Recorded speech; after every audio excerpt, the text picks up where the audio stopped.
प्रधानमंत्री नरेंद्र मोदी के लक्षद्वीप दौरे के फोटोज पर मालदीव के मंत्रियों की अशोभनीय टिप्पणियों के बाद दुनिया भर में उसकी भद्द पिट रही है। यहाँ तक कि चीन ने भी मालदीव से रिश्ते सही रखने की सलाह दी है। इंडिया के वज़ीर आज़म मोदी साहब की बात करूं, लाइक वो रिस्पेक्टेड बंदा है यार मेरे सामने।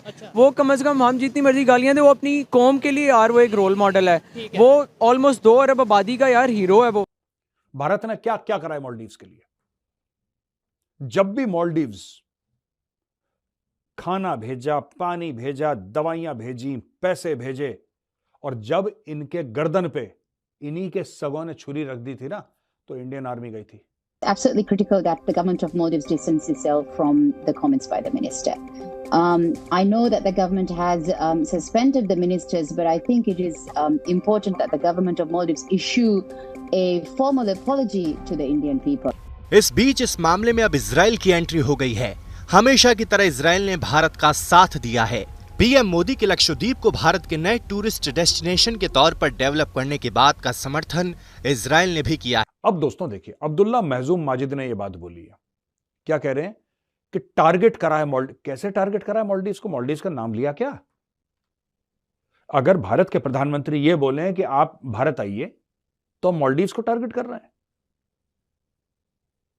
बिल्कुल पढ़े लिखे नहीं हो, बिल्कुल ही जाहिल पैदा हुआ। हाय दोस्तों, आपका स्वागत है केश न्यूज चैनल में। पीएम मोदी के लक्षद्वीप की यात्रा पर मालदीव को मिर्ची लगाई थी। मालदीव के मौजूदा सरकार के 3 मंत्रियों पीएम मोदी और भारत के खिलाफ बयान दिया था। उसके तुरंत ही बाद भारतीयों का गुस्सा फूटा और बाइकआउट मालदीव ट्विटर पर ट्रेंड होने लगा। दोस्तों, इसमें भारत के बड़े बड़े सितारे मालदीव का औकात दिखा दिया।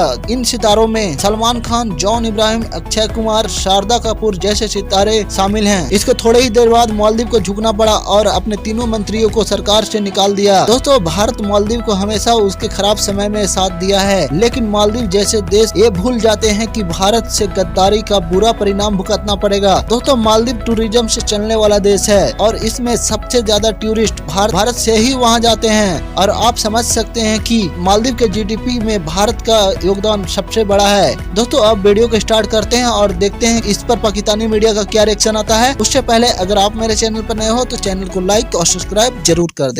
भाई, आज आप लेवल प्लेइंग फील्ड कायम करें और अवाम की मर्जी का वज़ीर आज़म लेके आएँ और देखें अगर वो एक बात कहता है, कौम उसके पीछे किस तरह भाग के जाएगी। ठीक हो गया। मैं 9 मई के वाक़यात की तरफ इशारा करना चाहूँगा। वो तो एक खैर काफ़ी सारे उसमें टेक्निकल इश्यूज़ थे, वो तो एक गलत बात हुई, वो तो खैर नहीं होना चाहिए था। उसमें काफ़ी सारी बैरूनी ताकतें भी आ गई और लाइक इस तरह के इश्यूज़ हो गए।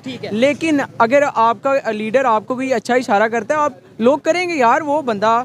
अब मैं लिटरली इमरान खान का कोई सपोर्टर नहीं हूँ कटर। मैं उसके टेक्निकल जो भी इशूज़ हैं उनको मैं डिनाई भी करता हूँ, रिफ्यूज़ भी करता हूँ। बंदा है वो, अपनी ओपिनियन। मैं उसको कोई सक्सेसफुल भाई उसकी ऑब्सेशन है, पाकिस्तानी कौम की ऑब्सेशन है इमरान खान, उसके साथ है। अच्छा, नहीं, ये जो इस टाइम ट्रेंड चल रहा है, सवाल ये है कि जो ट्रेंड चल रहा है मालदीव का और अपना लक्षद्वीप का, इंडिया के प्राइम मिनिस्टर के साथ उनकी पब्लिक खड़ी है, क्या पाकिस्तान के प्राइम मिनिस्टर के साथ ऐसे पब्लिक खड़ी हो सकती है? और क्या वजह, पूरा इंडिया क्या उनमें अपनी मोहब्बत ज्यादा करते हैं कंट्री के साथ, या क्या रीजन समझते हैं? मैं मेरे भाई इसी तरफ जा रहा हूँ कि आप अगर लेके आए ना अवाम की मर्जी के मुताबिक वज़ीर आज़म, वो एक कॉल देगा, देखें अवाम उसके पीछे किस तरह दौड़ के जाती है। अब आप काकड़ को ले आए, वो कहता है, बलोचियों को कहता है भाई आप है ही दहशतगर्द हो, आप जिस मर्जी दहशतगर्द तंजीम में जाके चले जाओ। लाइक वो ओन ही नहीं कर रहा भाई अपनी स्टेट। भाई जो मर्जी, आप जितना मर्जी 2 नंबर वज़ीर आज़म है, उसके अंदर होना चाहिए यार कि वैसे तो बड़ा लायक बंदा है, कभी BNU में जा रहा है, कभी आगे पीछे जाके सेशंस कर रहा है। अच्छा, हमारे प्राइम मिनिस्टर में और उनके प्राइम मिनिस्टर में फ़र्क क्या है? भाई फ़र्क क्या, कोई उनमें कंपैटिबिलिटी नहीं है। वो मोदी भाई, हम जितनी मर्जी उसको गालियाँ दे, इंडिया को देखें वो कौन से नेक्स्ट लेवल पे लेके जा रहा है, और हम पाकिस्तान को किधर लेके जा रहे हैं? हम ज़मीन के अंदर दफनाई जा रहे हैं। और लाइक आप उसको देख लें, लेवल ही नहीं है। इन्होंने बात की कि जितनी मर्जी गालियां दे, ये जो सोच हमारे माइंड में है, मतलब पाकिस्तान के मोस्टली लोग बड़ी नफरत करते थे। मैं आप ये नहीं कहूँगा करते हैं, क्योंकि अब सोशल मीडिया से बहुत सी चीज़ें सामने आ रही है कि इंडिया के प्राइम मिनिस्टर उन्हें कहाँ तक लेके चले गए, इंडिया के प्राइम मिनिस्टर ने 5वीं बड़ी इकॉनमी बना दी, तो अब वो नफरत कम हो रही है। वो ये समझ रहे हैं वो जो भी है। अच्छा, और दूसरे नंबर पर नफरत करते भी हैं। लेट्स सपोज आप कह दें मैं इंडिया से नफरत करता हूँ, मैं इंडिया के प्राइम मिनिस्टर से नफरत करता हूँ, तो क्या आपकी स्टेटमेंट से उन्हें कोई फर्क पड़ेगा? भाई फ़र्क ये पड़ेगा कि हमारा जो नुकसान हो रहा है वो एक कंटिन्यूस सिलसिला जारी रहेगा। हमारा बॉर्डर उनके साथ मैच करता है, हमारी मतलब बेशुमार ट्रेड उनके साथ होती है, ठीक है। वही हालात कशीदा रहेंगे। मैं कश्मीर में रहता हूँ, LOC पे भी हालात कशीदा रहेंगे, टूरिज्म नहीं होगा, ठीक है, स्टेबिलिटी नहीं होगी, इकोनॉमिकली स्टेबल नहीं होगी नेशन। वो तो ऑलरेडी स्ट्रगल कर रहे हैं भाई, दुनिया की सबसे बड़ी मार्केट है, उन्हें क्या चाहिए? तो सारी दुनिया को पता है, गूगल, माइक्रोसॉफ्ट, अमेजोन वहाँ पे ऑफिस खोल रहे हैं। पाकिस्तान में कोई ऑफिस खोलने के लिए तैयार नहीं है। इतने हमारे गंदे हालात हैं। एटम बम भाई आप नीचे लेके बैठ जाएं अपने, कोई फायदा नहीं है एटम बम का। अच्छा, बड़ी सख्त बात करते हैं आप कश्मीर से और इतना ओपनली बात करें। अच्छा, कश्मीर, पाकिस्तान साइड कश्मीर की अगर बात करें, मोस्टली जो यूथ है वो कैमरे के आगे आने से थोड़ा कतराती है कि नहीं भाई हमने क्या समझते हैं। अच्छा चलें कश्मीर की बात करते हैं। हम ये कहते हैं कि पाकिस्तान में जन्नत है कश्मीर, हम अपनी जन्नत के साथ क्या मतलब क्या एक तो बेनिफिट ले रहे हैं और दूसरे नंबर पे इंडिया साइड कश्मीर की आप ज़्यादा बेहतर जानते होंगे, क्या फ़र्क क्या देखते हैं डेवलपमेंट के हवाले से? भाई फर्स्ट ऑफ ऑल आपने जन्नत के 2 टोटे कर दिए हैं, ठीक है। जो आप साथ गद्दारी के नारे भी लगवाते रहे हैं और साथ आपने सौदे भी कर दिए हैं, समझ नहीं आती आम आदमी के ये बात। और दूसरी बात ये आपने डेवलपमेंट की बात की है यार, जो इंडियन ऑक्यूपाइड कश्मीर है ना, लिटरली वो इस लेवल पे और हम इस लेवल पे हैं, क्योंकि मतलब वहाँ पे इतनी लाइक इकनॉमिकली चीज़ें स्टेबल हैं और सोशली भी लाइक होते हैं मामलात, वहाँ पे भी रेट्स भी होते हैं, मामलात भी ख़राब होते हैं, लेकिन वो कुछ एरियाज़ में होता है। हमारा फिर जो पपेट डिजिटल इलेक्ट्रॉनिक मीडिया है वो उसको बहुत प्रमोट, हाँ, बढ़ा चढ़ा के पेश करता है। वो तो सारी आवाम को पता चल गया है कि जो भी हमारा है इलेक्ट्रॉनिक मीडिया बेसिकली वो लाइक फारिग है भाई, वो टट्टू है, किसी का गुलाम है। आपको पता है पाकिस्तान जो है वो रीजनल पॉलिटिक्स और इंटरनेशनल पॉलिटिक्स पर ध्यान नहीं देता। ये सिर्फ गज़ा के ऊपर इनका फोकस ज़्यादा होता है। जो इस्लामिक इश्यूज होते हैं, जो international significance and regional significance के इश्यूज होते हैं, हमारी जो मीडिया है वो लोग इसको इग्नोर करते हैं। पता नहीं इसकी क्या वजूहत है, लेकिन जो मैं बात करने चाह रहा हूँ वो ये है कि क्या चाइना जो है वो इंडिया आउट कैंपेन को स्पॉन्सर कर रहा है, सपोर्ट कर रहा है मालदीव्स के अंदर या नहीं, ये है आज का क्वेश्चन।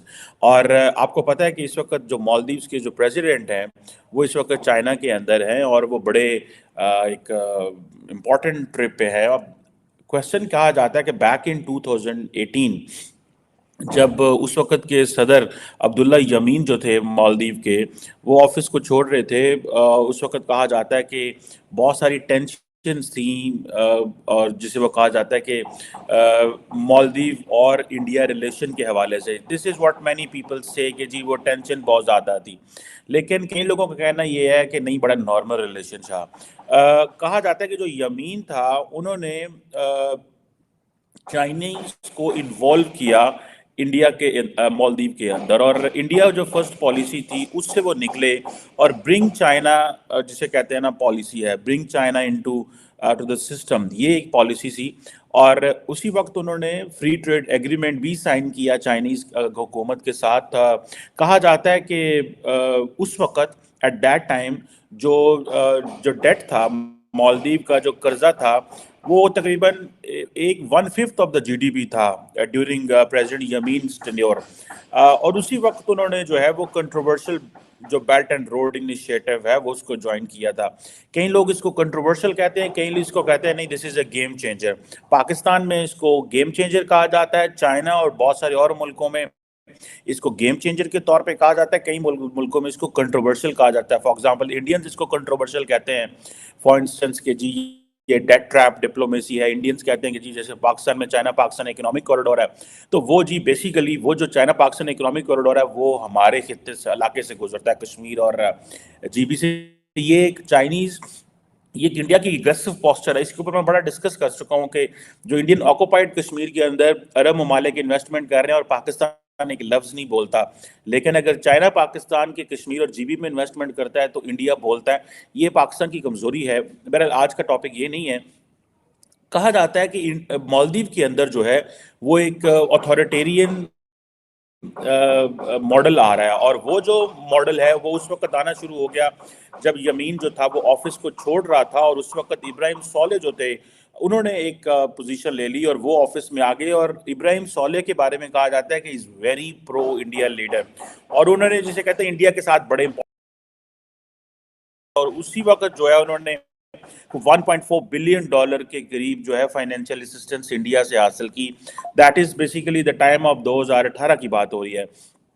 और इंडिया ने काफ़ी ज़्यादा इन्वेस्टमेंट की मालदीव के अंदर, और इंडिया इस वक्त भी आपको पता है कि काफ़ी ज़्यादा पॉइंट ऑफ डिस्कशन रहा है। कहा जाता है कि इंडिया और जो मालदीव का जो हाइड्रोग्राफी पैक्ट है, मैं देख रहा था कि अभिजीत सिंह ने इसके ऊपर बड़ा डिटेल में लिखा हुआ है